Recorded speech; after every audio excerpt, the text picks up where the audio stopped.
Hey folks, we're about to start another episode of Ask Us Anything about electrochemistry. But before we begin, because we have some extra time, there are a few things I'd like to go over first. While we're waiting for the live stream to start, type your question into the chat. The sooner we get your question, the sooner we'll be able to answer it when the live stream starts. We usually try to answer questions in the order that we receive them, but it's definitely possible that we get so many questions that when your question comes up, we're out of time. If you are a Tier 1 or a Tier 2 YouTube member, you do get priority in us answering your question. You also have the opportunity to join us on the stream to either share slides or talk to us in person about your specific electrochemistry research questions. If you are a Tier 1 or Tier 2 member on our YouTube channel, you will find in the community post the link and password to join us on our broadcasting platform. We get a lot of questions about electrochemistry, whether it's through our YouTube comments, webinars, email, phone conversations. We get lots of questions from people about electrochemistry. And sometimes responding to a YouTube comment or trying to describe a cyclic voltammogram over the phone isn't always the easiest way to teach or describe electrochemistry. That's why we created this live stream. In the Ask Us Anything About Electrochemistry live stream, you can ask us any questions you have about electrochemistry, and we can use better tools and take more time to describe some of these electrochemical processes to help you with your research and understanding of electrochemistry. Now, in our time of doing this live stream, we've observed that if you ask a very, very specific question, we might not be able to answer it. It'll be a little bit too specific for us. On the other side, if you ask a very broad question and you're interested in just a very broad understanding of cyclic voltammetry, we have separate tools, we have other resources to help you. So we do have a YouTube video on cyclic voltammetry, an introduction to the subject. And if you're interested in more of a long-form course on, say, electrochemical impedance spectroscopy, we have a 5-part EIS webinar series for our Tier 2 YouTube members that you can access at any time. Now, if you weren't aware, Pine Research Instrumentation is a company that produces a wide array of high-quality electrochemical research equipment, from potentiostats to electrodes, electrochemical rotators, cells, different types of accessories. Pine Research has been supporting electrochemistry research and teaching for decades. Recently, we have developed new electrochemical simulation software called Aftermath Live. Aftermath Live is an online streaming platform where you can simulate popular electrochemical techniques like cyclic voltammetry. It's a powerful research tool, as you might simulate a cyclic voltammogram to support an electrochemical mechanism for your redox reaction that you're studying. But Aftermath Live and cyclic voltammetry simulation is also a very powerful tool when it comes to just learning electrochemistry. In fact, in previous episodes of the live stream, we have used Aftermath Live and our simulation software to answer some of the questions that you have. If you're watching this on YouTube, you can get a 10% discount on your first month of the basic and research editions of Aftermath Live by using the coupon code PINEYouTube10 when you're at checkout. Aftermath Live is a powerful tool and you can cancel your subscription at any time. Go to aftermathlive.com to check it out. Link is in the description below. Our live streams are normally on Fridays from 1 to 3 p.m. They normally last about 2 hours, sometimes a little bit more, sometimes a little bit less.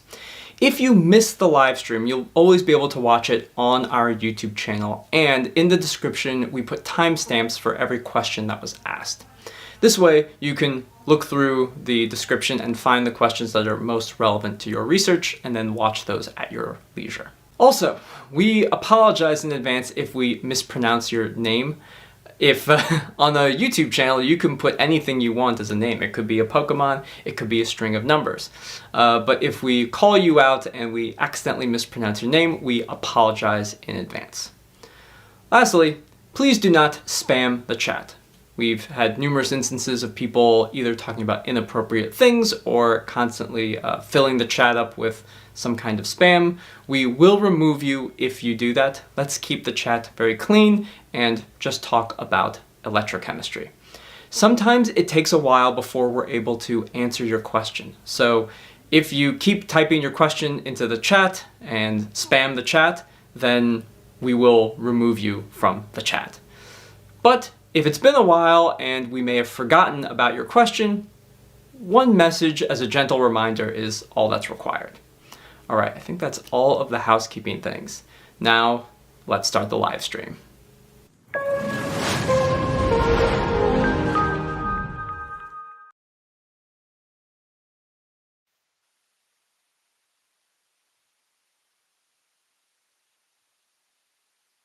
All right, hello everybody. Welcome to another episode of Ask Us Anything About Electrochemistry. I'm Alex, and my colleague Neil is not in today. He's on vacation, but he'll be back with us next week. Sorry for a little bit of a slightly delayed introduction, simply because when one of us aren't here, the technical setup always changes just a little bit, and Neil does actually a lot of the technical setups for this. But ask your questions, put them into the chat. We're on YouTube, we're on X, we're also on LinkedIn. So if you have questions, please type them in. There were a few questions from last week that we didn't have a chance to get to.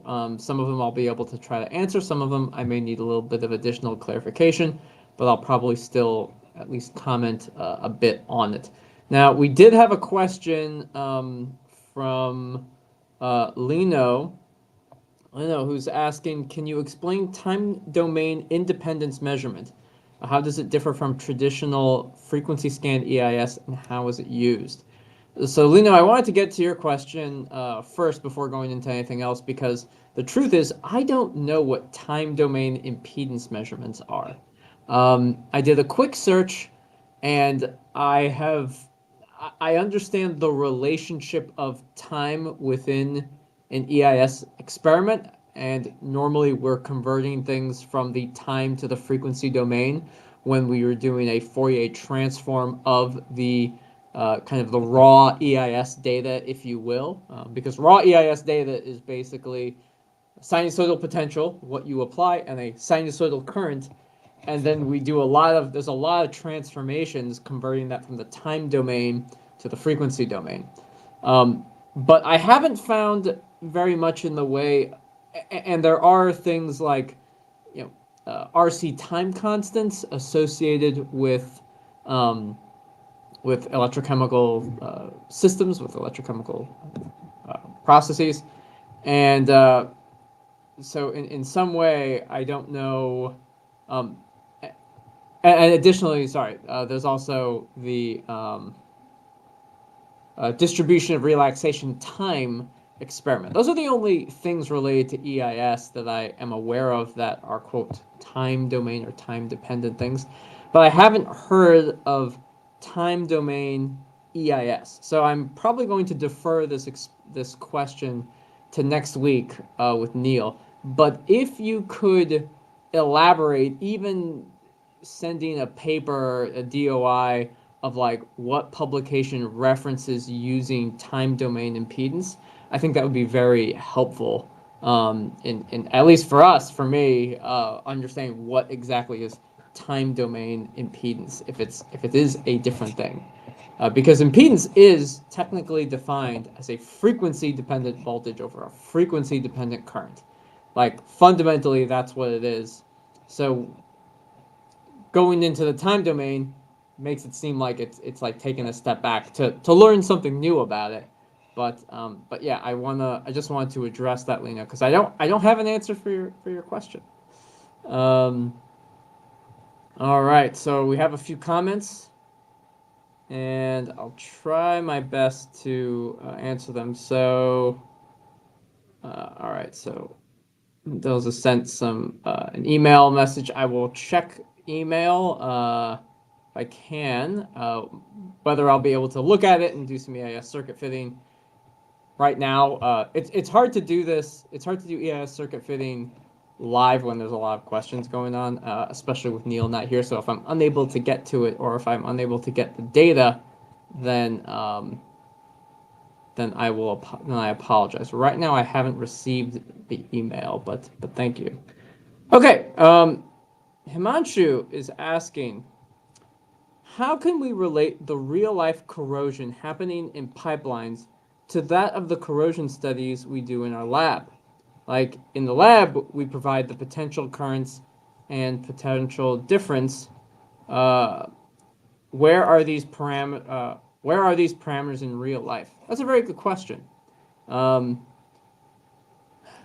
So it's true. It is the case that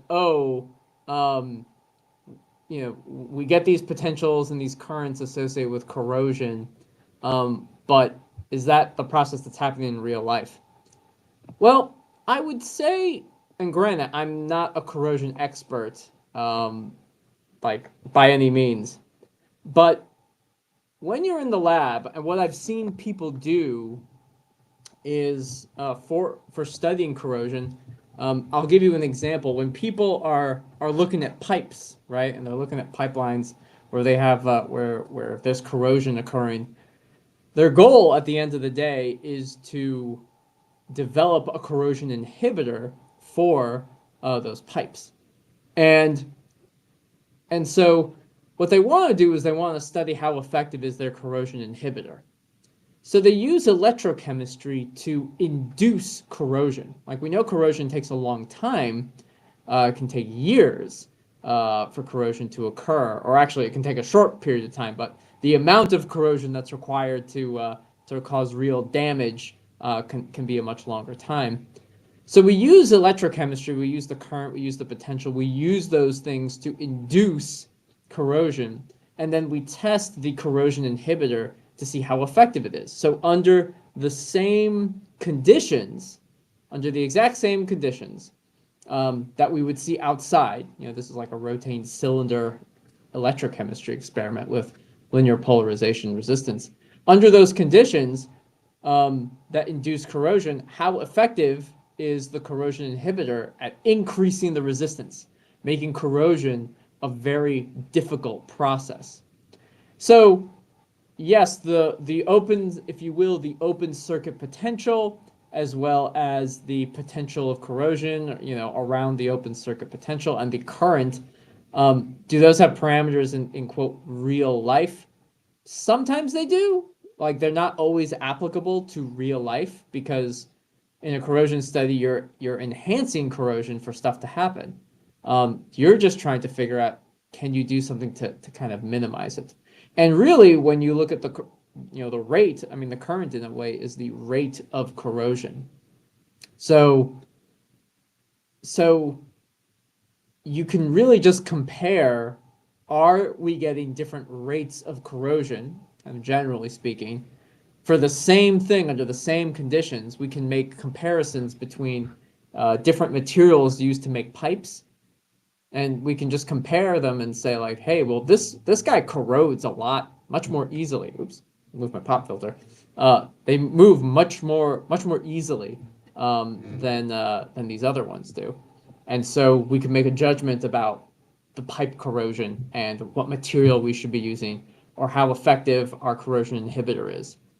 But sometimes the parameters themselves don't.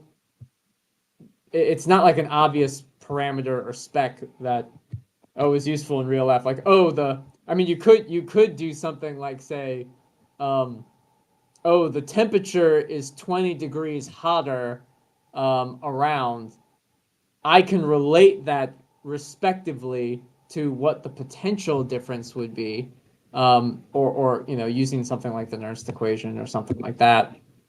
But yeah, it's not like, I determine this parameter and this is a useful, it's not like you're detecting the amount of chlorine or chloride that's in your blood that's like a useful parameter for like a medical application. I think it's more important for kind of relative studies. But that hopefully Himanshu, sorry. hopefully that kind of helps you or gives you an answer.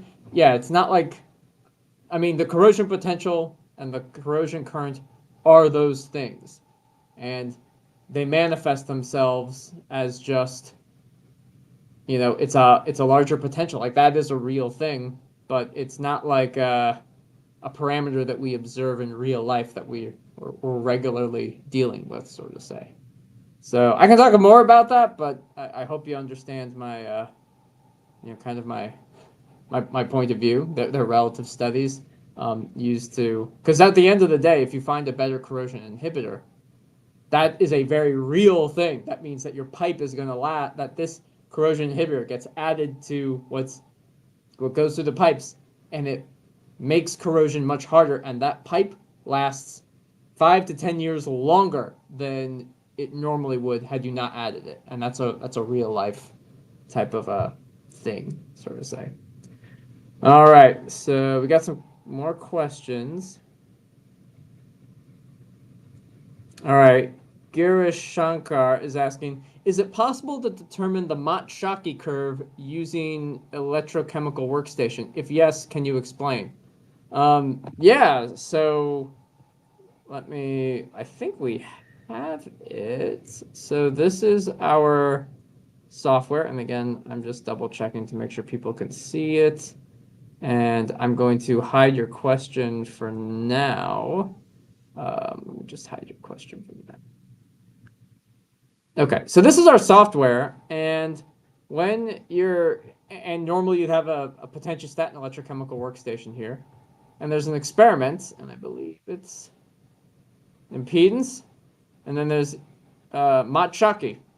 So this is just a technique. You can autofill, you can put in whatever parameters you're interested in. You would fill it with your surface area your surface area, and then your dielectric constant. And then you could perform the experiment. So you can perform Mott-Schottky on your electrochemical using an electrochemical workstation. So it should be, in principle, it should be a Mott-Schottky technique. That's what you ideally want to have. But if you don't have a dedicated Mott-Schottky technique, what you would need to do is you would need to do impedance spectroscopy. So you could do potentiostatic impedance spectroscopy. And what you would do is you would be adjusting this baseline. Because in Mott-Schottky, and I'm just going to stop sharing for one quick minute. Let me just show you. So in Mott-Schottky, actually, hold on, here we go. So when you're doing Mott-Schottky, this is the Mott-Schottky equation. I believe the kind of data that you're ultimately trying to get is you're looking for this 1 over c squared versus potential. And depending if you have N or P type, you want to get this kind of straight line. And then you're going to plot that line to determine stuff like the flat band potential. So the flat band potential would be like something here, the intercept. And then you use the slope of this line to determine stuff like the electron donor density if you have a N or P type semiconductor. So that's mostly what you are trying to do. And to do this, when you don't have a unique Mott-Schottky equation, is you need to perform EIS. So there are all these different potentials here. What you want to do is you want to do EIS at these potentials. So you would do EIS at these potentials. And depending on what the circuit model is, ideally, I think your circuit model might be something like a resistor and a capacitor in series. Maybe there's a Randall circuit in there somewhere. But you'd solve for the capacitance. And it's an estimation that the capacitance here is for the space charge capacitance. So that's what you would do. If you didn't have a dedicated Mott-Schottky technique, you would be doing EIS you would fit your EIS data to maybe a circuit like this, or maybe you'd have a circuit like this. I think maybe this one first, but you're ultimately trying to solve for the capacitance. And so you may even only do EIS at the mid to high frequency range, but that is how you would determine or create a Mott-Schottky curve using a potentiostat. It needs to do EIS, and ideally it should have an EIS Mott-Schottky technique where you just literally just set it up, push a button, and then and if it doesn't, then you can do EIS at unique individual potentials, and then you'd have to calculate what the capacitance is, assuming that that capacitance is the space charge capacitance. And if you have a straight line, though, for an N or P type semiconductor, then you have that kind of situation. If you need further clarification, please let me know. I'm not 100% sure on what the best circuit model is for Mott-Schottky. I think some people literally just do a capacitor and a resistor in series, maybe in parallel, but I guess that depends on what the EIS data is.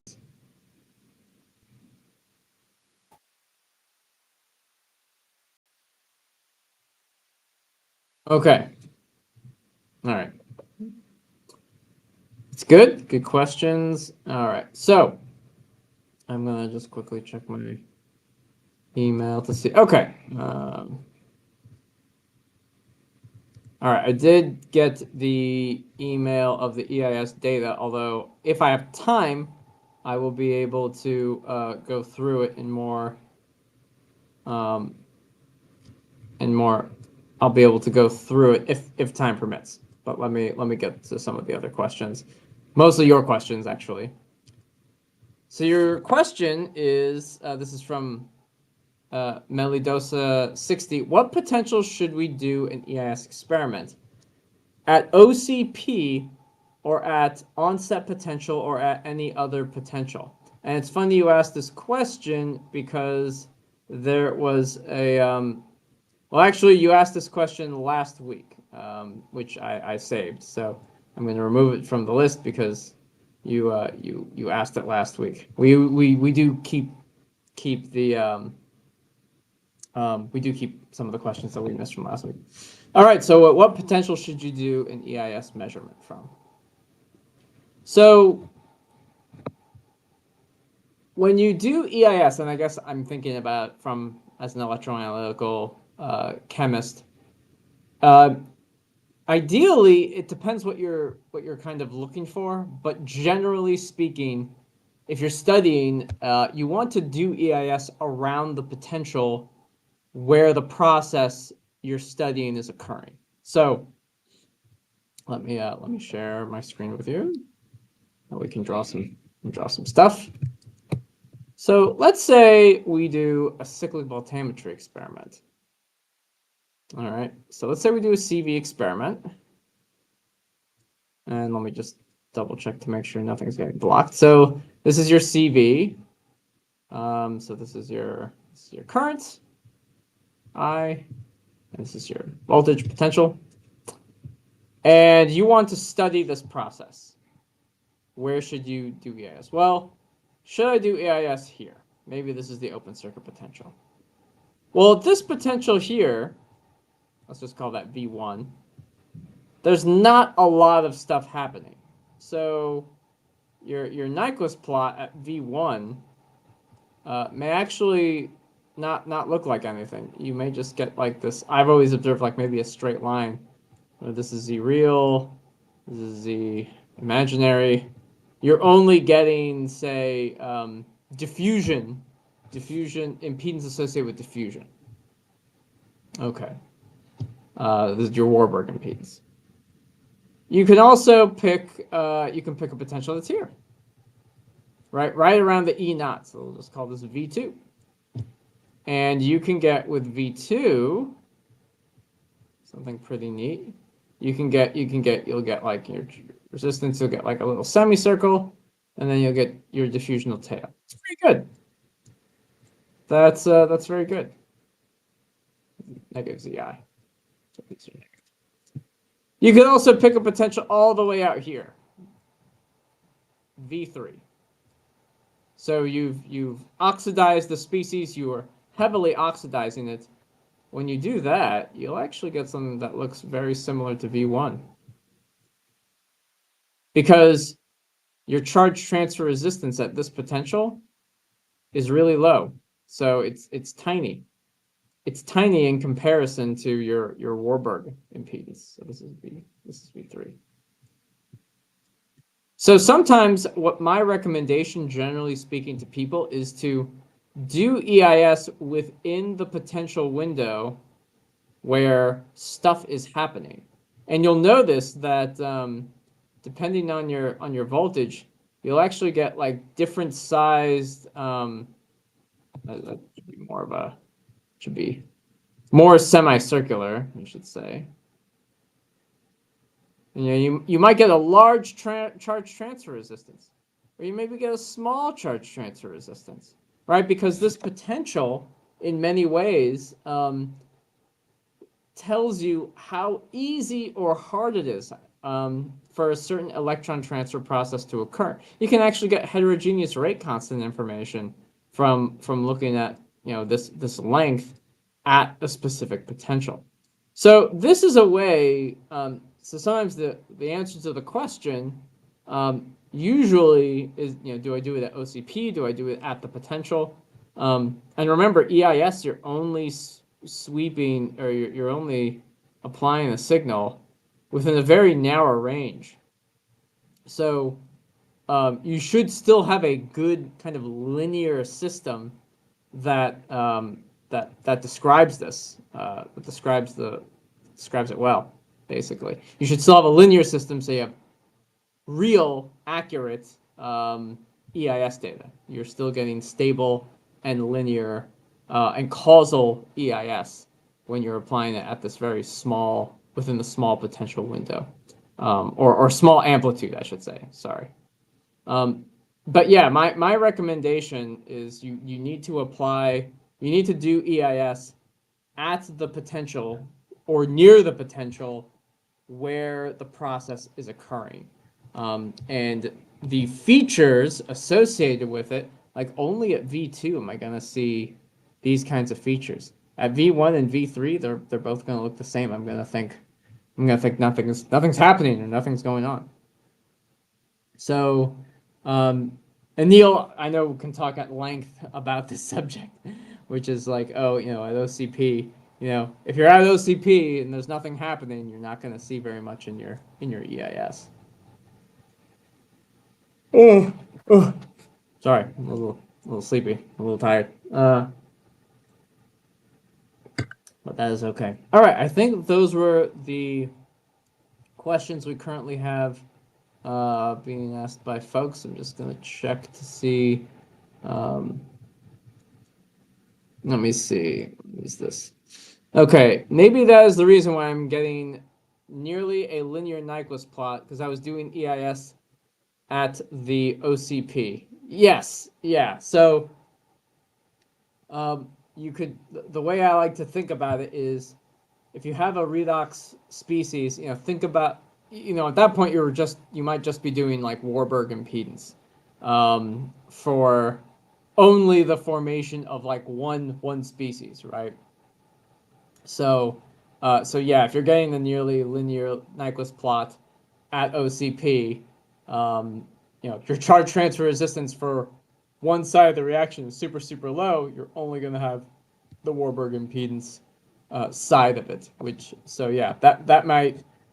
My guess is that is probably the reason why you're not getting the semicircles. And don't worry, I had this exact same problem when I started doing EIS. I thought that you need to make sure that your data is linear and causal. So you want to do it where nothing is happening, so that it's a stable response, but it needs to be stable on the time scale of the frequency that you're applying.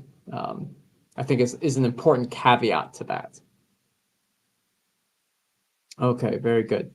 There were some questions from last week, and actually that I wanted to get to, or at least be able to talk a little bit about while we wait for some new questions to come in. This question was removed, but I don't know if the person still wants me to talk about it.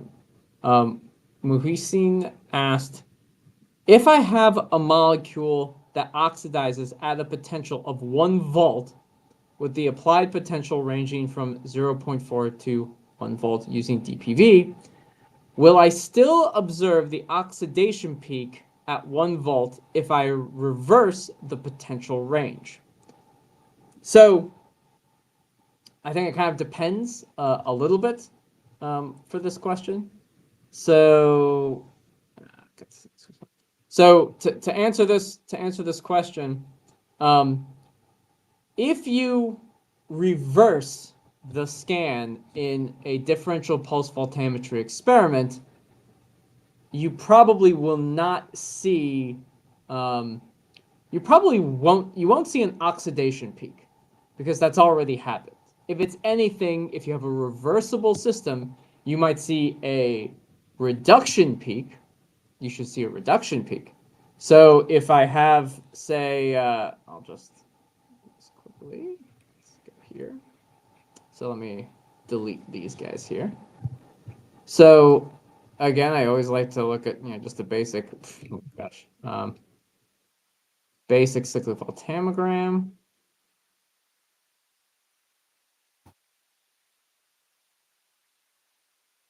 That's like your basic CV.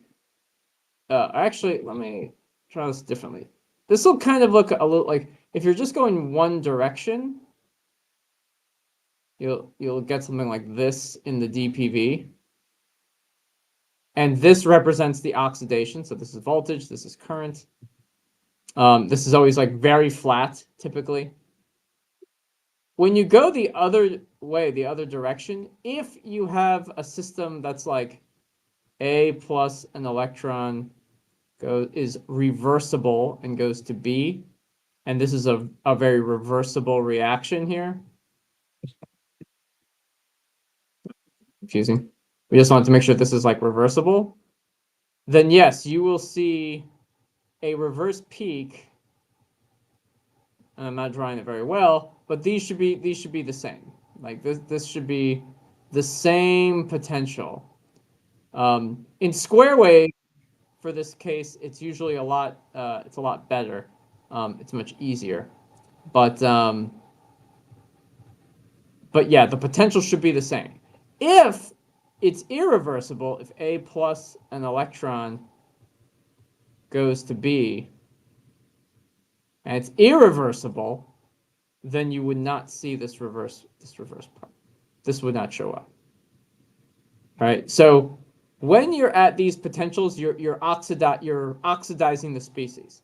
You're hopefully generating enough of it in this range here, so that by the time you get here, you actually will start to see signal in your DPV experiment. This is for differential pulse voltammetry.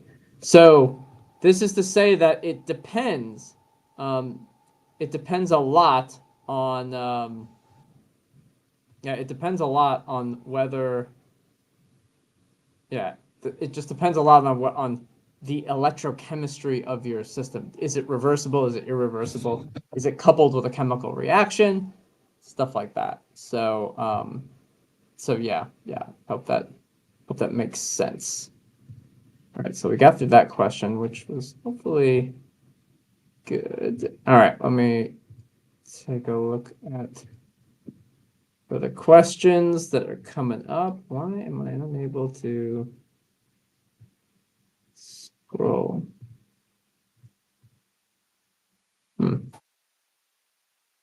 It's odd. So, all right. Meldoas asks, can you tell me how to do a Tafel analysis from chrono? I'm assuming you're talking about chronoamperometry or chronopotentiometry. The answer, unfortunately, is you can't. Not from a chronoamperometry or a chronopotentiometry experiment. There's not enough data. Tafel analysis is typically done with current versus potential data, and even the Tafel plot has I think it's a log of the current versus over potential. So you need to have current and potential data to make a Tafel plot and to perform Tafel analysis. So any chronoamperometry or chronopotentiometry techniques won't work. You need to do like a rotating disk voltammetry experiment. Tends to be very good at doing it. Of course, what you could do is you could hold a bunch of chronoamps for like 10 seconds at different potentials, take the current at a given point in time, and that is fairly close to getting a reasonable current versus voltage data point because it removes a lot of double layer charging, stuff like that. But oftentimes that's a diffusion limited current, so it's not really the kinetic current, sort of say. A Kotecky-Levitch or an EIS experiment, and with EIS that's a lot of work because you're doing EIS at potentials around the E naught of your system, and you're looking for the charge transfer resistance. You're trying to measure the charge transfer resistance and correlate that to like a rate constant and a kinetic current.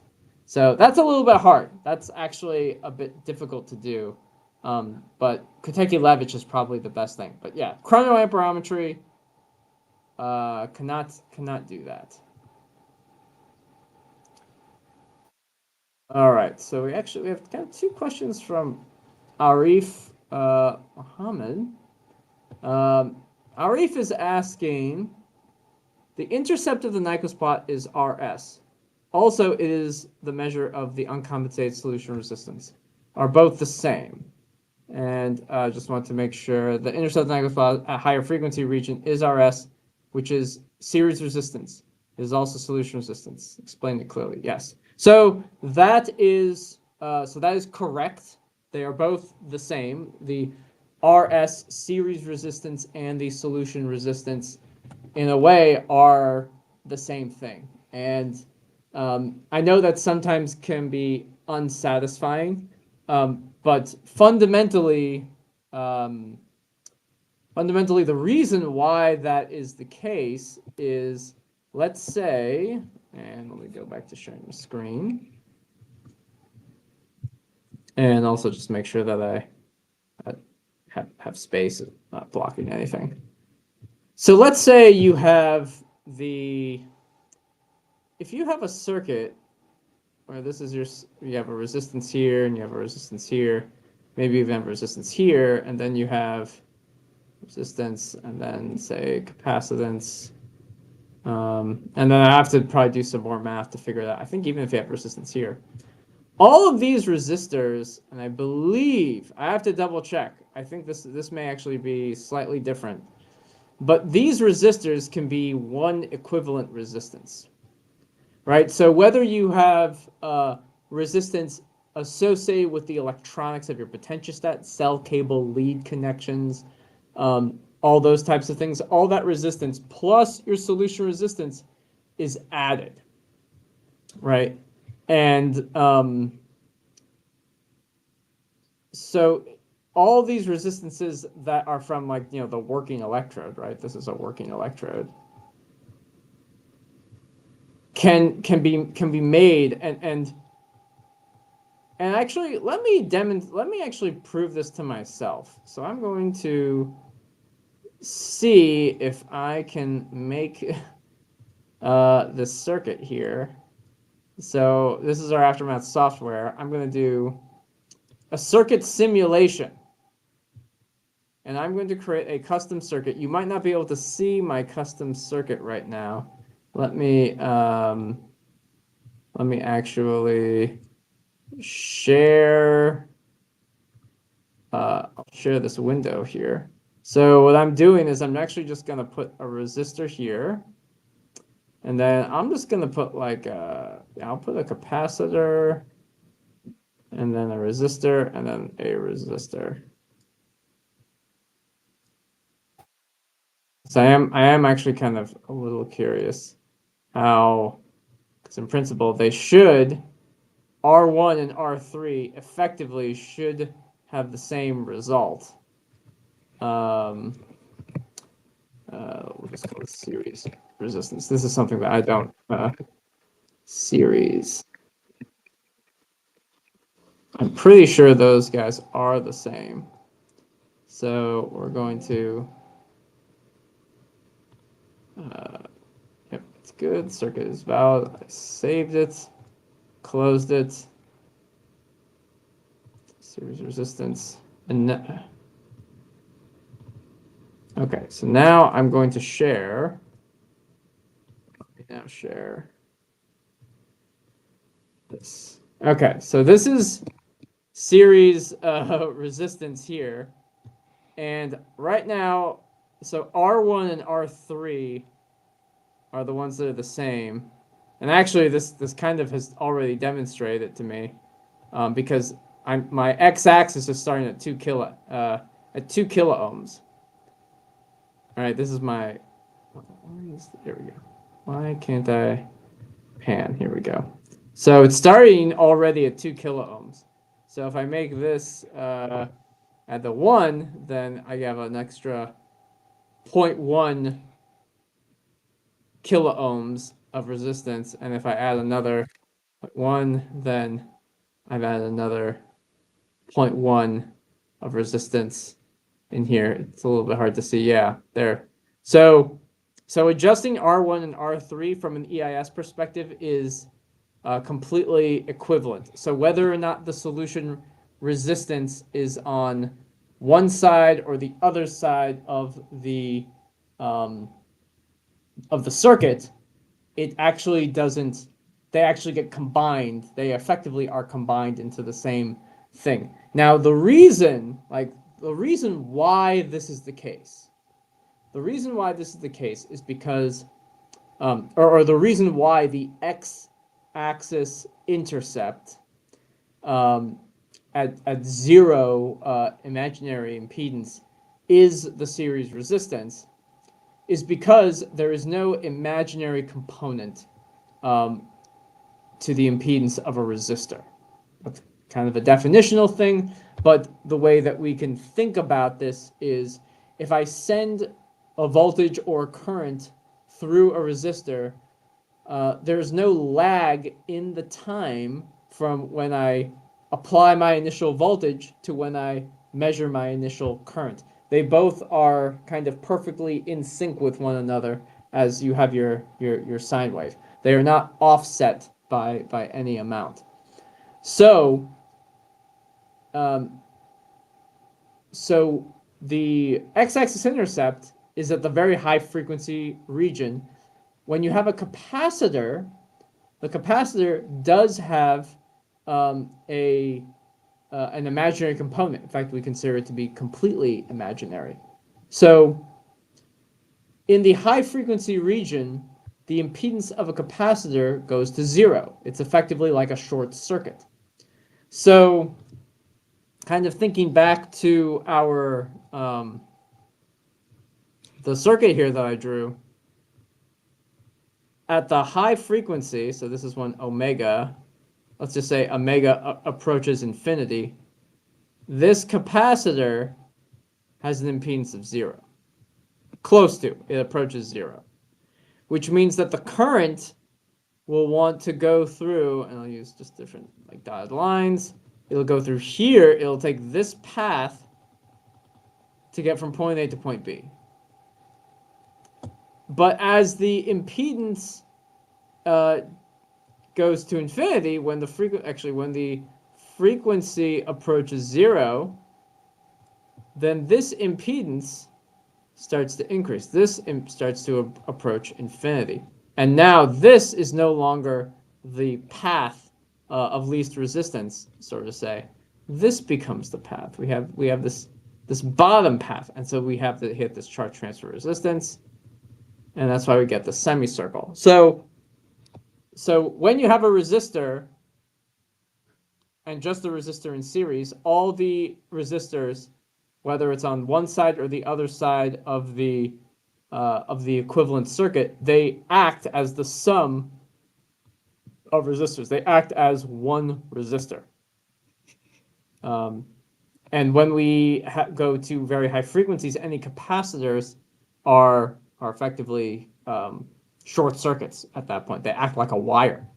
So the solution resistance and the series resistance show up in the Nyquist plot where at the x-axis when there's no imaginary impedance, when there's only real impedance, sort of say. So I hope that makes sense, Arif. If you have any questions or you need further explanation, if there's something that was unclear, please let me know, and I'll try to help explain it further.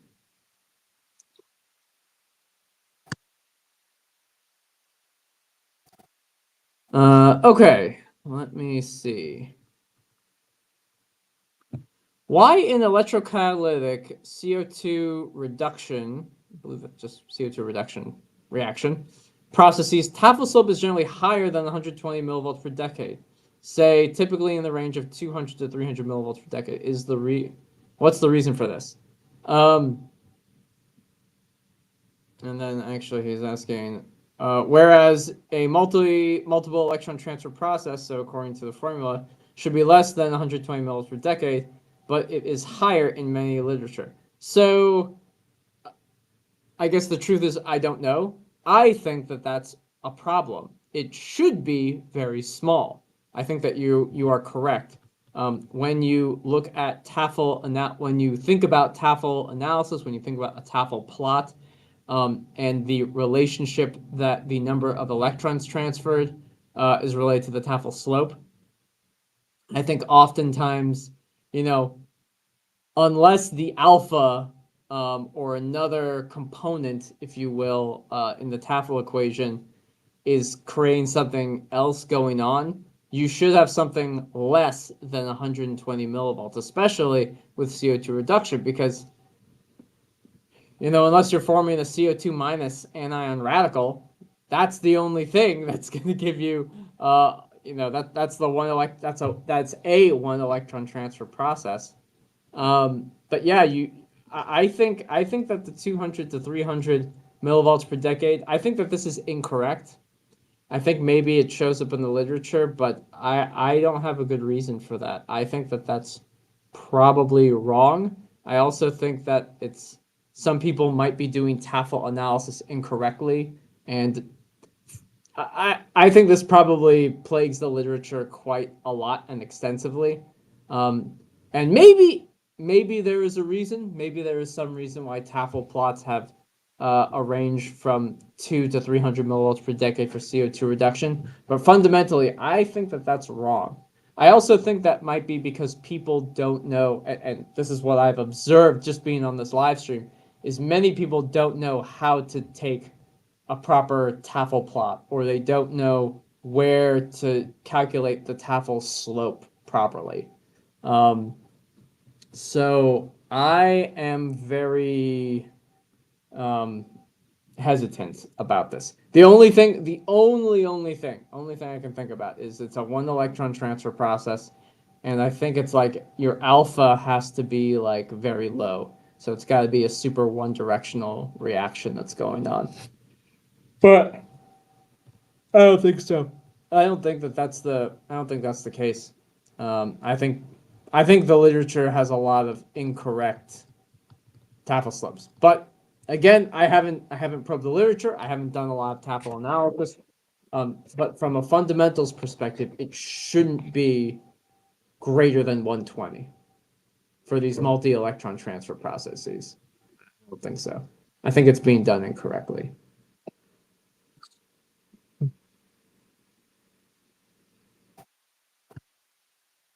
All right, so I'm going to try to go through questions in order. Can you please explain how to prove the sand equation and determine the transition time using chronopotentiometry? I don't know how to prove the sand equation. This is the sand equation, generally speaking. And let me just see, your question is about, and determine the transition time using chronopotentiometry. Yes, and I wrote, let me see, because when I was looking at the sand equation, I didn't actually understand all of it. The transition time is when all of your reaction has completed and the potentiostat is trying to find a new thing to react. Yes, so the transition time is kind of this guy here, or it's this guy here. It's actually not the, let me see, so actually let me minimize.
That involves a single, electrode, semi-infinite planar diffusion, uh, you know, with some boundary conditions regarding your concentration, but you're solving for something inherently different. So I'm sorry, I don't know if that's, don't know how helpful that is. I don't know how to derive the sand equation, but the transition time is where you see that curve really start to ramp up, and that's when you've kind of completely oxidized or reduced the species you're trying to, the species in question that you're oxidizing or reducing.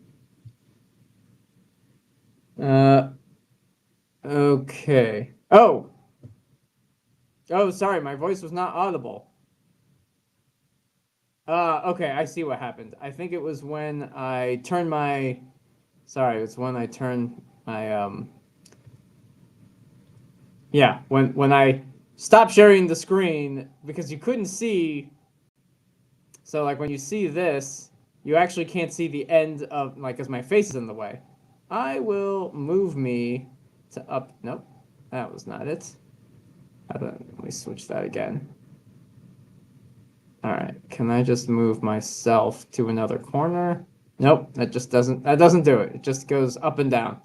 All right, so what I was saying, very sorry about that. Hopefully you can hear me now.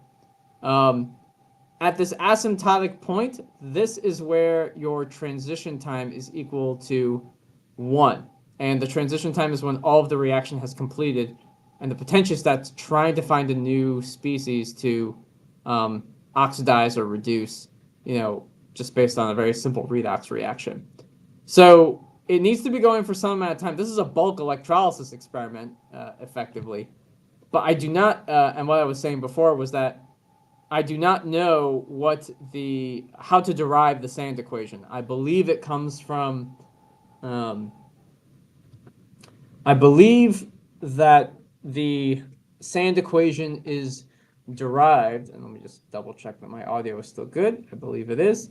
That the sand equation is derived from solving like Fick's law of diffusion, which is like a first or a second order differential equation with specific boundary conditions, but for the case where you're trying to solve for the potential while holding the current constant. So this is the form of the equation, and but this transition time is this guy right here, because while you can't see it because of my screen, I can't move it for some reason. There's a 1 here. So where this is here is where that is the transition time. When this becomes asymptotic, that's the transition time. So that's how you find it. Sorry about the technical problem. But I'm sorry I probably can't give you too much more information about that. Again, I haven't used the sand equation very much. So actually, I haven't done that much chronopotentiometry, but that is helpful. Okay, all right. So just going down the list of questions. MDX asks, sorry, MDK. K looked like an X for a minute. I am getting one reversible and one irreversible peak in CV at 0.7 to 0.5 volt region in -1 to 1 potential window, but the irreversible peak is not showing in -2.5 to 1 PW. Let me see. Negative 2.5 to 1 potential window. It was like a PW. Okay, so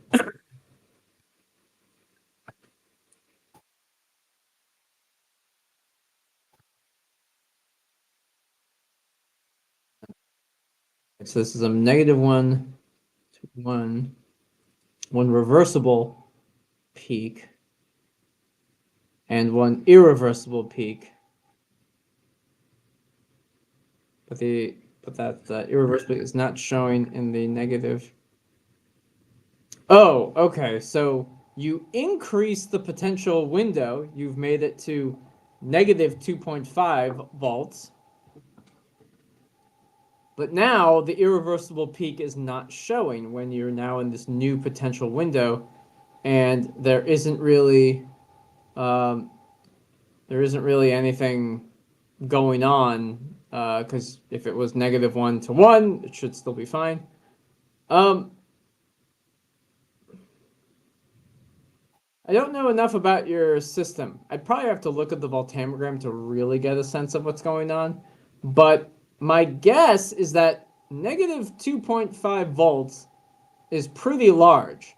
Whatever you're doing that goes to -2.5, I would also ask the question whether or not, okay, is the irreversible peak partial contamination on the electrode that just came off? Right? Like after you do a sweep from -2.5 to 1, and then you do another one from -1 to 1, is that irreversible peak still there? It could have been a surface-bound peak that just got reduced when you went way, like got, I would say, anodic stripping, voltammetry or cathodic stripping, if that's a thing. But yeah, it's weird to go to a more negative potential window and have a feature that was in a smaller window just disappear, unless going to this bigger potential window caused a lot of other stuff to happen. So I would almost superimpose those two voltammograms on top of each other and see, and also look at like the magnitude as well. Sometimes a potentiostat it'll auto adjust the size of the thing, so it may look like the peak is not there, but it's actually there. It's just small in comparison. So I have to see the peak I have to see the voltammogram, because I feel like something has to be happening at negative 2.5 volts. It's a very negative potential, by the way. So I imagine something might be happening there that that might be affecting one of the irreversible peaks. Without any more information, I don't know if I can help you too much more than that. Okay, Arif, that's another question. Thank you so much for the explanation. I got clarity over that question. I have further doubt. If series resistance is a combination of three resistances, how could we get solution resistance alone?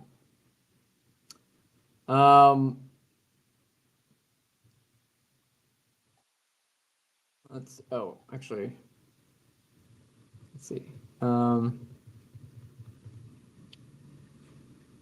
You probably can't, realistically. The only thing, yeah, I think one thing that commonly happens is solution resistance by itself is usually so much bigger than any other series resistance of an electronic component, generally speaking. If you have, highly conductive, gold or brass coated leads, the resistance between your clip and the lead when it's connecting to each other is so minimal compared to the solution resistance in your solution. So if you had, three different resistive things in series, with EIS, you will not be able to distinguish them apart from one another. Yeah, if it's anything, if you really wanted to get very deep into the actual solution resistance itself, you would need to actually move and measure the position of the reference electrode with respect to the working electrode, and actually measure that distance and observe what the solution resistance is, and then you kind of normalize it from there. Because if you notice that, if I move 5 millimeters of distance away and my resistance changed by X amount, then I can kind of normalize and figure out, well, this is the total distance between my solution and resistance, or between my working and reference electrode, and I know that this much resistance represents this much distance. So if it's a different distance, a longer distance, I can tell that this is my actual solution resistance. That assumes that the other resistances in series are comparable. But I would say most of the time your solution resistance is significantly higher than the resistance of any electrical circuit component connecting to like your working electrode and stuff like that. So, but when it comes to measurements, the series resistance is the important thing. Like the actual solution resistance itself plays a role, like that. There's some importance in that, but most people don't care about it. It's usually a problem that you're just trying to solve. You want to get the solution or the series resistance so that you can do IR compensation in like a CV experiment. or make or say that like, oh, your battery resistance is kind of high or something like that. And even with battery impedance, that's also another story because the resistance in batteries is super, super low. So yeah, that's kind of my initial thought. If you have three resistors in series, you will not be able to distinguish them with EIS. They will give you the same result. But it depends if it really matters. Oh, I didn't see your MDX. Yeah, you had your extra question. If it's one electron transfer process, what's the reason for the extra peak? I'd have to see. I think other things might be happening. You could have a coupled chemical reaction that's possibly occurring. Usually it's some kind of contamination, is what I've observed most of the time. Okay. All right, let's do. Here we go. Okay.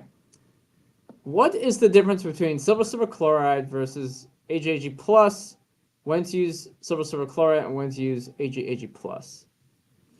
Okay, so the difference between these electrodes, very simply, is it's just the redox reaction. There is the kind of the Nernst equation. There's let's see. So let's get to my favorite thing in the whole world, which not the whole world. That would be pretty bad. But my favorite equation, the Nernst equation. All right. So I'd have to probably review this a little bit, but if you have, but the Nernst equation, this equation governs the potential of your reference electrode. So for silver chloride, I believe that is something like this: AgCl plus 1 electron is in equilibrium with Ag solid. It's a solid. Plus Cl minus. When you do the equilibrium of this, the chloride ion concentration effectively governs the potential of your silver chloride reference electrode. Now, I believe silver plus is usually, let's see, so maybe you have like two of these plus, actually, no, you wouldn't have, well, you may still have two. I'm trying to think about what the reaction is, because this has to lose an electron. So that's something like Ag plus an electron is equal to solid silver. And this reference electrode, like this is the reaction, and this is the species, silver plus, that governs the potential of your reference electrode. So silver chloride is primarily used in aqueous conditions. It's a very stable, very inexpensive reference electrode that is very stable in most aqueous conditions.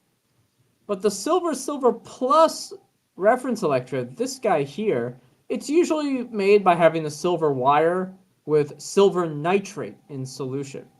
And usually you use this for some non-aqueous systems, because silver nitrate can actually is more soluble in inorganic or non-aqueous electrolytes. So you may use this for non-aqueous. Like this can dissolve in acetonitrile. I can't spell today. Non-aqueous, something like this. So that's when you typically use this. Otherwise, this is very good for just aqueous systems. Of course, depending on your electrolyte, that can change, you know. But yeah, just bringing up the question. That is the difference between them. And yeah, you use silver chloride for aqueous systems. and you use Ag plus for non-aqueous systems, generally speaking. Because there's almost no way you can use it. It's very hard to use a silver chloride reference electrode in a non-aqueous system. So hopefully that answers your question. Again, boils down to just the Nernst equation and solubility rules. Okay. Cigar says or asks, "Hello, sir. I am working on an electrode for supercapacitor. The electrode material has a high pH value. The electrode show low specific capacitance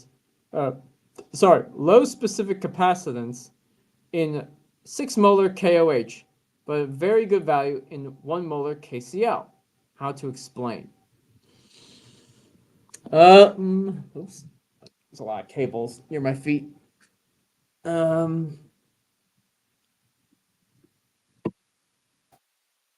I have an electrode that has a high pH value. I don't know what it means when an electrode material has a high pH value. I'm not 100% sure I know what that means. Because a high pH is just, it's a quality that we assign to a solution. It's a measure of the hydroxide ion concentration. So is there a lot of hydroxide ions in the electrode? Maybe, maybe not, probably not. Maybe it just works well under those conditions. Now you're saying that you're getting a low specific capacitance in potassium hydroxide, but a very good value in 1 molar potassium chloride.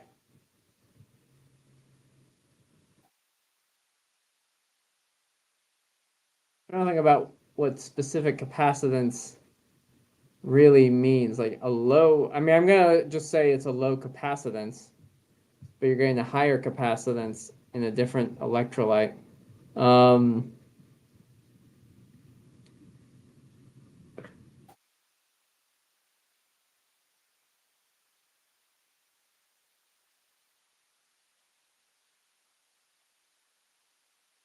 I don't know enough about, I guess the answer is I don't know for sure. The things that I'm thinking about to try to answer or solve this kind of problem is what degree of high and low are we talking about? I think you're looking for just the general trend of why is it the case that a higher concentration species, something in a high concentration electrolyte has a lower capacitance than a lower concentration electrolyte.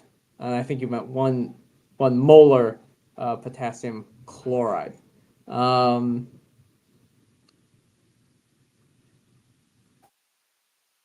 a way, capacitance in many ways has to do with how much charge you can get, how close the charge can get. So for some reason, whatever reason it is, my guess is that the hydroxide ions are not able, so maybe if you're holding the electrode at a positive charge, positive potential, and then you have OH minus approaching near the electrode surface to create the double layer capacitance, then OH isn't packing quite as closely as chloride. So let's see.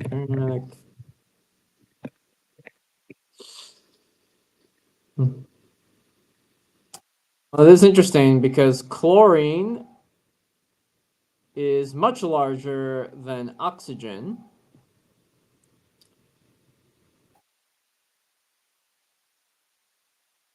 Yeah.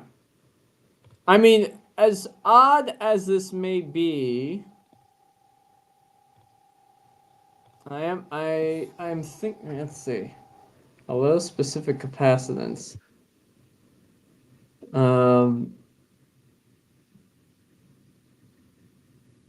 Yeah. Not so sure. I think I'd have to think a little bit more about this. Maybe even, let me actually look up if specific capacitance is the same.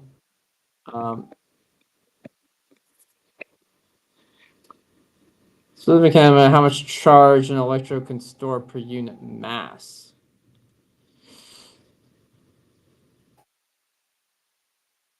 Oh, so okay, so there's a mass. So there's a mass component involved in this that that I'm not thinking about. So when you have a low specific capacitance, so you have,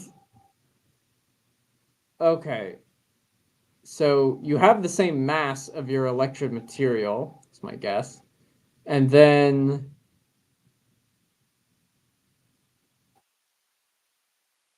well, maybe the fact that your electrode material has a high pH value, you're not going to get that much OH minus near the electrode surface just because of pH. Chloride's a little bit easier, maybe. I'm really not 100% sure. I'd have to think more about the system and the situation to try to explain this behavior. I also don't know what it means to be a high pH electrode material. I don't know what that means. So I need to kind of understand a little bit more about that. And then maybe even just like how the experimental measurements are being taken. Because maybe the value actually has to do, like I'm assuming you're using EIS to do the fitting. Maybe just under the solution conditions, the accuracy of the measurement is different. That's another thing. I don't know what degree, like how off or different are the values. And then I would also try to compare, because there's actually two parameters that are changing. Your concentration's 6 times higher, KOH versus 1 molar KCl. So if you had 1 molar KOH, and you're really just comparing OH minus to Cl minus, that might be easy. That might be a better comparison, sort of say. So I'm not so sure. I'm really not so sure. Sorry, Cigar. Those are just kind of my initial thoughts about that system.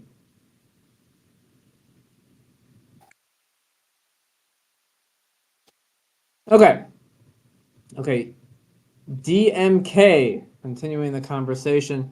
I tried -1 to 1 and then -2.1 to 1 and 1 opposite 2 in DMSO and TBAPF6. Both cases I'm getting the same graph. It's dinuclear complex with same metal and environment around metal is also the same.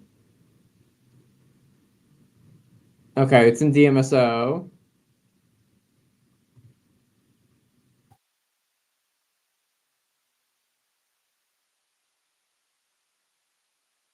So okay, so -1 to 1. Then you said and 1 opposite 2. I don't know what you mean by 1 opposite 2. Like you went from 1 to minus to negative 2.5. DMSO and TBAPF6. Both guys are getting the same graph. Okay.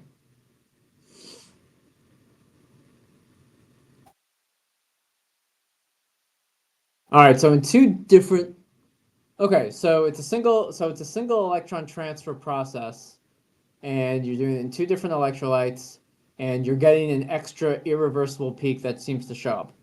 So I guess one other question is this peak that's showing up, is the peak, what's the scan rate dependence, I would say, is one thing to do, besides changing the potential range. And is it the case that from -1 to -2.5, you're like there's nothing happening there? All the peaks are in this -1 to 1 range. It seems very odd that yeah, and then where the peaks show up is like in 0.5, so it's right in the middle. And starting from these, So if you start from minus 2.5, in both cases I'm getting the same graph. It's dinuclear complex with the same metal, and the environment around the metal is also the same. To look a little bit more. It's not to say that this can't happen. Like this, it's definitely. Well, okay. Let me ask you this question then. How air-free is your system? I think that's the other thing I would look at. Like you're scanning to very negative potentials. Like usually when it comes to these non-aqueous systems, like water and oxygen impurities are always like big things, and they're super irreversible most of the time. That's one thing that kind of comes to mind. It's very strange that just because you extend the voltage range more, you're getting an additional like peak to show up. You know, if you're starting from negative 2.5 and then you sweep and then you see something, that means from negative 2.5, if it goes away, there may be some current that's associated with the reduction of this peak. I also don't know what's oxidation, what's reduction. Is your irreversible peak an oxidation process, or is it a reduction process? If it's a reduction process, then there's a chance it may be related to oxygen, something like that. That's kind of, those are some of my thoughts. It's hard to analyze without actually seeing a cyclic voltammogram, unfortunately. So I'm sorry about that.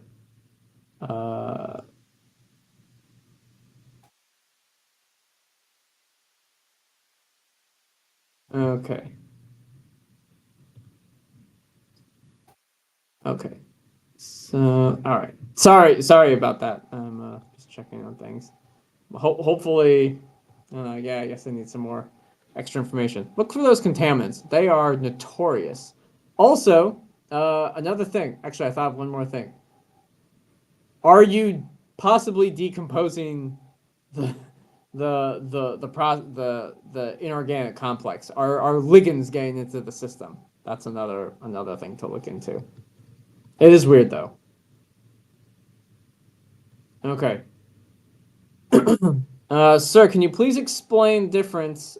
Can you please explain the difference between finite length and finite space Warburg impedance in EIS, and why is the phase angle near negative 90 considered as capacitive material?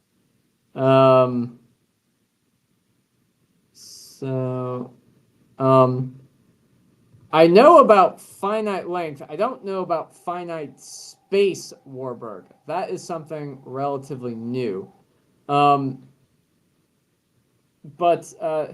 these are kind of, in general, when we talk about a finite length Warburg, we're talking about when we have, really there's kind of these, there's really two situations that Warburg impedance is kind of designed around. It's the case where you have your electrode, there's the electrode, and then you have the kind of semi-infinite diffusion of a redox molecule towards the electrode surface. Then you put a porous film on top of that. And you're looking at the difference between when you have a redox molecule in the porous film that is allowed to exchange with redox molecules in the electrode. So let me just draw this, because this is perhaps a bit too complicated. I've been thinking about stuff similar to this, but not quite exactly the same, because I don't know what Warburg finite space Warburg is compared to finite length Warburg. So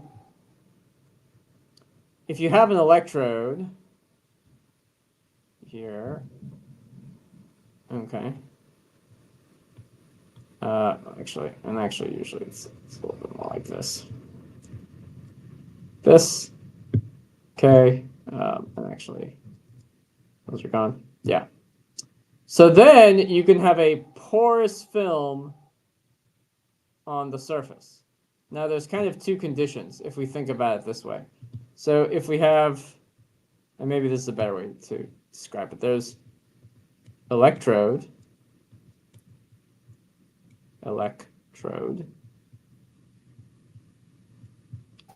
and then there's film, porous film, and then there's electrolyte.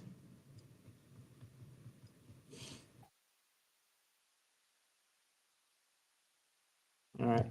And so this porous film allows diffusion. So there's OX and red, the redox couple, is in solution, and it's allowed to exchange, or it's allowed to go into, sorry, I think this is a better kind of description. It's allowed to go into and out of the film. And then there's just ones where OX and red randomly diffuse inside the film. When you don't have exchange with the electrolyte, you end up getting a Nyquist plot that looks like this. So you end up getting, generally speaking, of these Nyquist plots that look like this, and then they kind of go up. Right, so this is Z real, and this is a negative Z imaginary. And so this kind of behavior here is capacitive. It's also only imaginary impedance. Capacitive. All right, so let's make sure I'm getting this right. Okay, let me hide the question so you can see everything.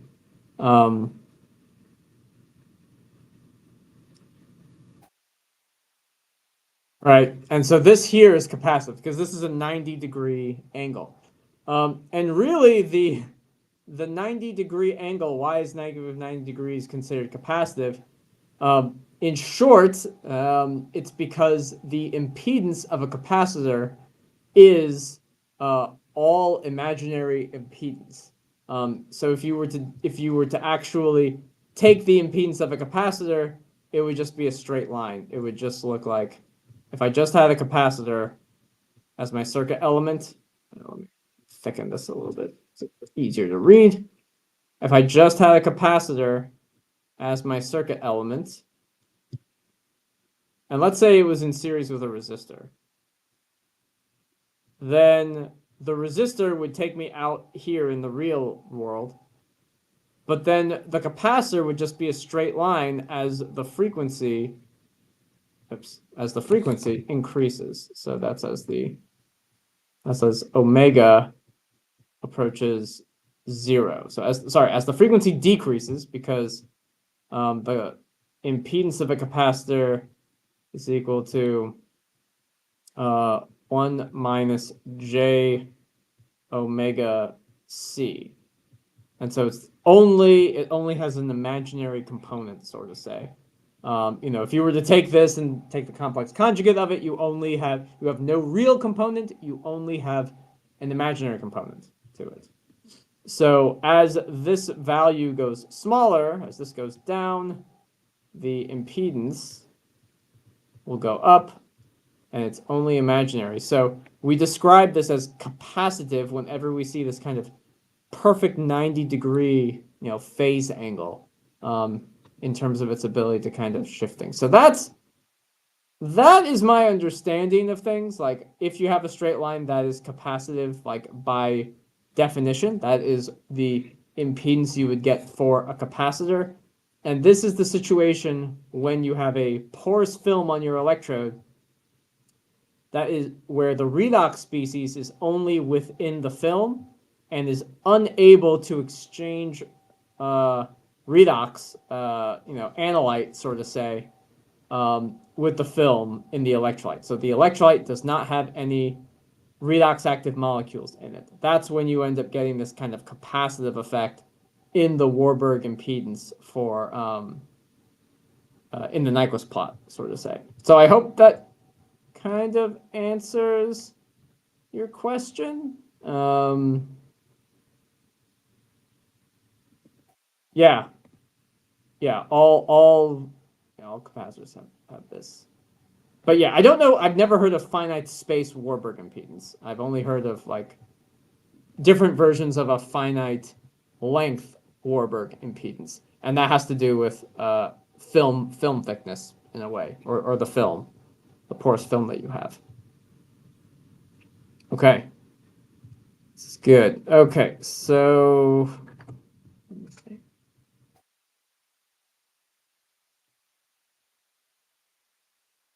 all right, Meliodas is asking why oxygen reduction reaction is sluggish in neutral condition, but good in high alkaline condition.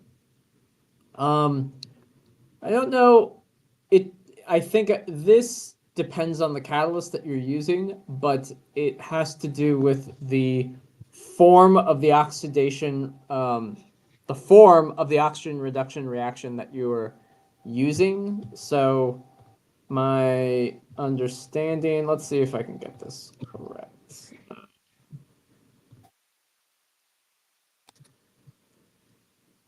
So normally in the oxygen reduction reaction, you have like 4 H2O. This is neutral. Actually, no, I don't think it's 4. I think it's 2. It's 4 electrons. You form 2 O2. Maybe you do. Plus 4. Let's see. I think this is. Sorry, I haven't done this right. I think this is not. It's a 4 electron reduction reaction. So definitely, I'm just making sure I got my stoichiometry right. So I got this wrong. It's the I have it backwards. It's you have O2, it's oxygen reduction, plus protons, plus protons, plus electrons, and depending on how many this is, you get H2O. And I believe it's if you have 2, 4, and 4, you get water, and there's 2 water molecules. Yeah. So this is under acidic conditions. So this is acidic. So that's the mechanism with which this would go. This is 4. But then there's another form of the reaction under alkaline conditions, which is something I'm not so sure I know. OH minus.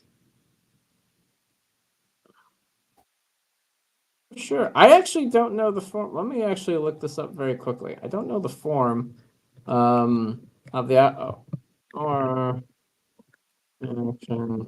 Then it's like basic.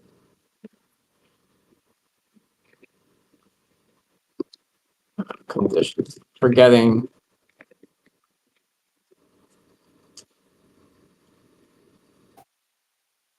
Okay, so it produces hydroxide. Okay, so hydroxide is the product. Oh, so maybe it's a partial. Maybe what it is, if that's the case, and I have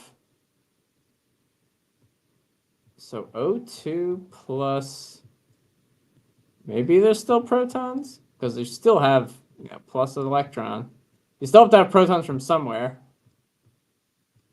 but it forms hydroxide instead. But maybe this is like H2O then. I'm really not so sure. Let me see what is the form of the mechanism. Surface, let's see, ORR process, surface hydroxide displacement, surface peroxide formation. So okay, that, all right. It's giving me the oxygen reduction reaction under acidic conditions. Okay, so see, all right, here's one. Okay, so it is O2 plus water. Yeah, so it is this form. It's just the stoichiometry. The stoichiometry is like 2, 4, and 4. So this is a 2, this is a 4, and this is a 4. And this balances everything out. So, and this is basic. There we go. So apparently, catalysts, under basic conditions, this is easy to do. I'm not so sure. I really don't know. I think I've spent too much time kind of trying to guess why the oxygen reduction reaction is, kinetically sluggish under those conditions. All right, let's continue. There's a good number of questions. Let's see.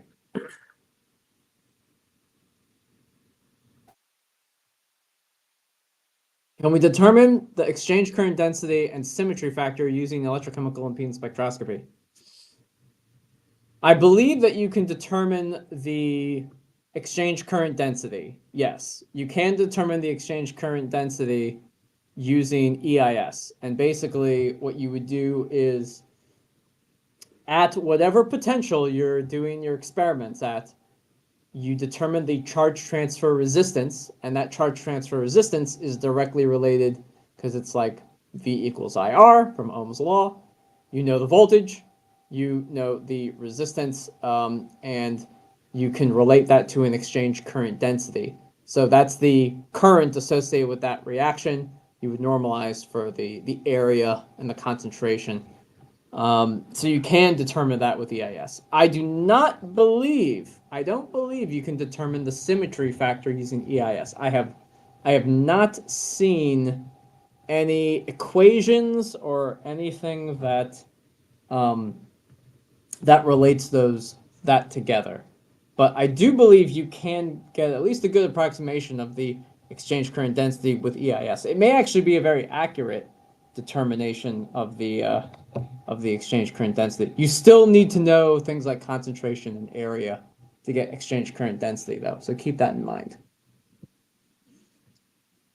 All right, trying to get through.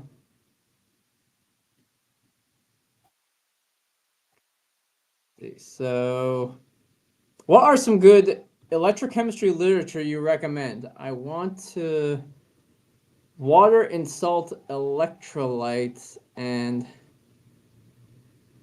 water and salt electrolytes and solid electrolyte interface. I don't know. Usually the electrochemistry literature I don't follow the electrochemistry literature as strongly as I should, mostly because I work in industry and I don't have access to journals, and it's not my kind of full-time job. I would check out the Electrochemical Society. I would look at there's an ACS electrochemistry journal out that's around. There are a lot of publications in electrochemistry. I'd also look at the books, Bard and Faulkner, electrochemical methods, fundamentals and applications. But there's a lot.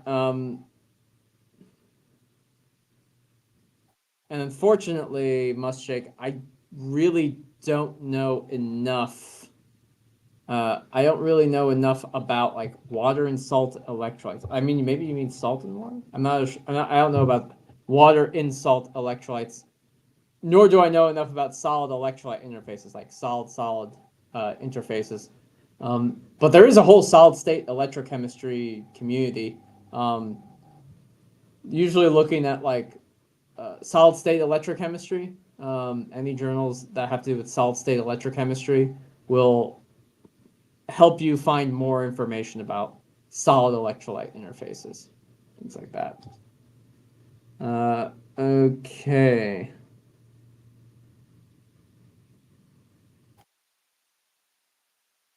All right, so moving on. Okay, so MDK is asking, my ligand shows reduction potential around. Oh, okay. My ligand shows reduction potential on minus 1.9 to minus 2. Scan rate is 50 volts per second. Okay. There was constant nitrogen flow in the system. I was thinking the same. It's decomposition of my complex continued. When I did CV for the same complex in mononuclear form, it showed single reversible peak, but in dinuclear case, it's showing this behavior. Well, that sounds like a chemistry question. Yeah, that sounds like, if you have two different molecules, right? You have two different molecules in this case. One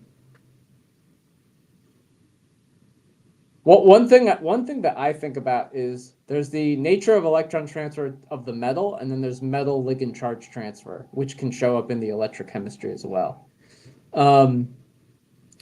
So your ligand shows a ligand. So maybe that's there. 50 volts a second's fast, but I think I'm assuming you're from the Savant school of electrocatalysis, so you need to go to very fast scan rates. Constant nitrogen flow, decomposition. So that means if your ligand shows reduction potential on minus 1.9 to minus 2 volts, then that's the irreversible peak at that.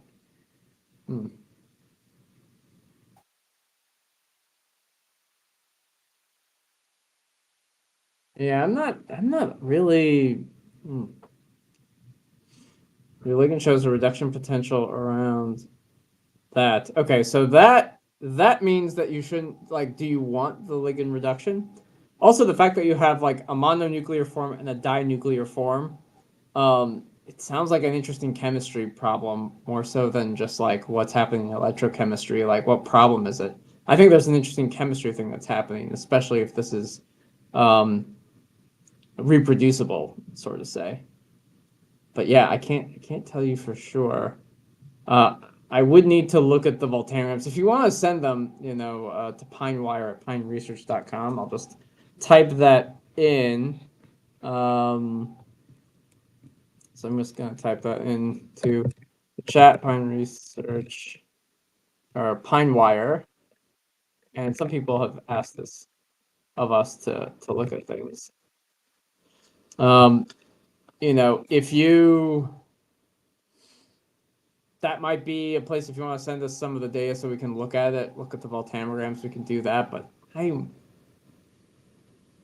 not 100% sure. It's kind of weird. But it sounds like a chemistry thing. It doesn't sound like you have two different molecules in this case. So I'm not so sure.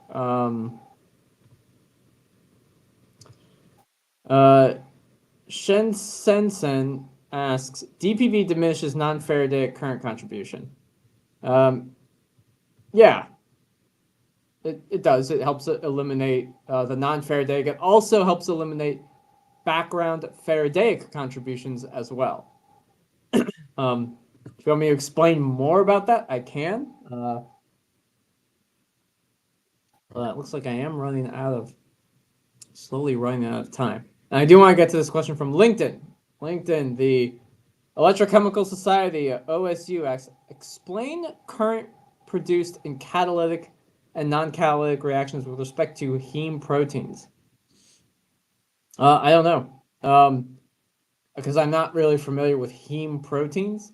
I'm assuming, my guess, if I had to take a guess, in the non-catalytic reaction, you're looking at this,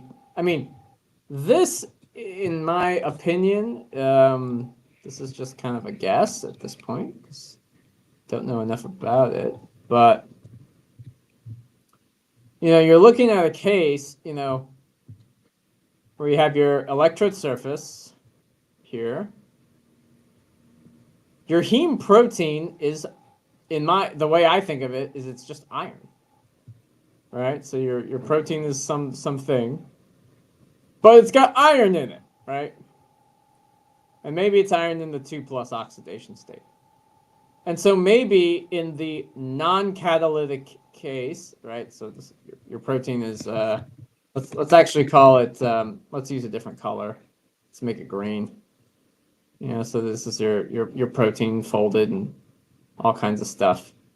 But within your protein, there is iron. There's some iron center somewhere, and maybe it's in the 2+ oxidation state. And let's just call it the 3+ oxidation state. And this iron, in the absence of anything, can gain an electron from the electrode.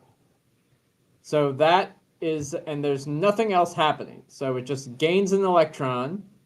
It's surface bound, and you'll get like a peak, maybe even a reversible peak, because the iron 2+ can give the electron back. So this is the non-catalytic current.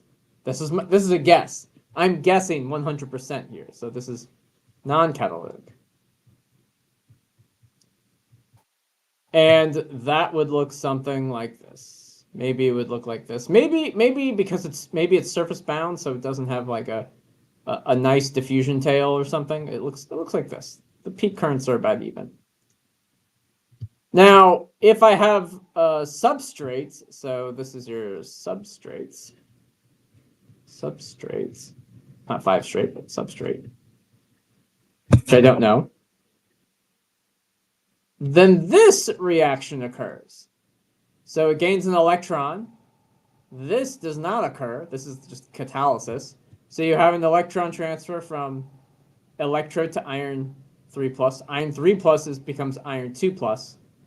Iron 2+ gives the electron to the substrate, coming back to iron 3+. And it's really easy. It's close by. It can gain another iron, it can get another electron transfer. But it can't, and this just goes away. But there's no return wave. So it's often the case that in catalysis, you get these peaks or stuff that look something like this. These kind of big S-shaped voltammograms. And let me current and voltage here. So in catalysis, you end up seeing stuff that looks like this. Maybe you get a little bit of a peak here, but but you get this. You don't get any reversible electron transfer that's going on here, because there's no electron from the heme to go back in. Now, I don't know enough about this type of chemistry, but so that's the thing. I don't know enough about this chemistry to really, I don't know enough about heme proteins, but I'm assuming they're iron-based proteins on an electrode, and this is how the electron transfer in the non-catalytic system and in the catalytic system behave. Okay. So hopefully, thank you for asking that question. We really appreciate people from all the platforms, not just YouTube, but LinkedIn and X, although X, sometimes people respond on X, sometimes people don't respond on X, but that's okay.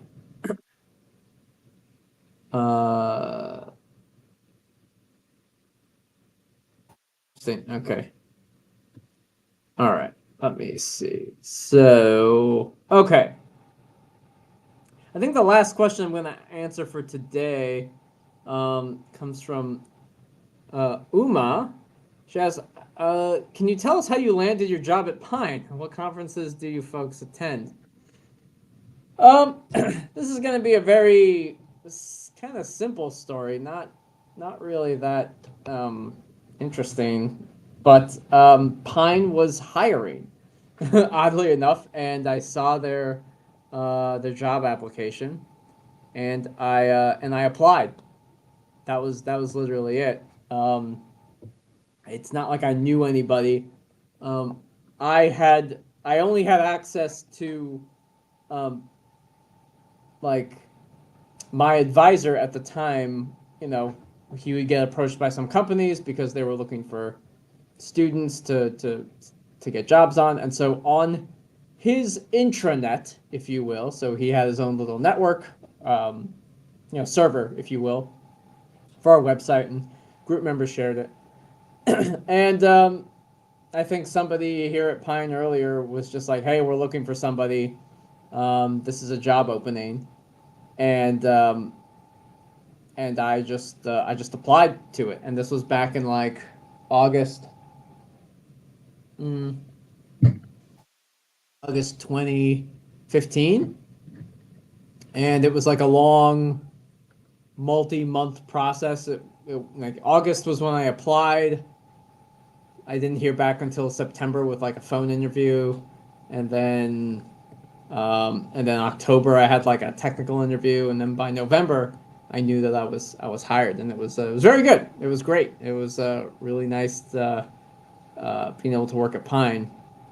Pine doesn't have a whole lot of turnover. We also don't have a lot of people who join, but I landed it mostly because of I ended up getting the job mostly because of social media. I had a lot of ideas. They wanted to branch into the social media realm, and they wanted someone who knew some electrochemistry, which I knew some, but I've actually learned way more electrochemistry working at Pine than than I did from graduate school. But I knew how to talk to scientists, and so I worked a lot of sales related things. But that was what it was. And I interviewed. I ended up interviewing pretty well.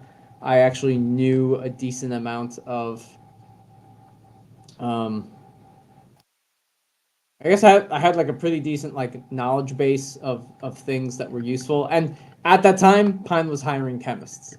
Right now, it's been a while, but Pine has not been hiring chemists because well, just don't grow big enough to hire lots of chemists. So, and then what conferences do you folks attend? We attend the American Chemical Society meetings. So actually, I'll be going. I will be at San Diego in March, so that's next month.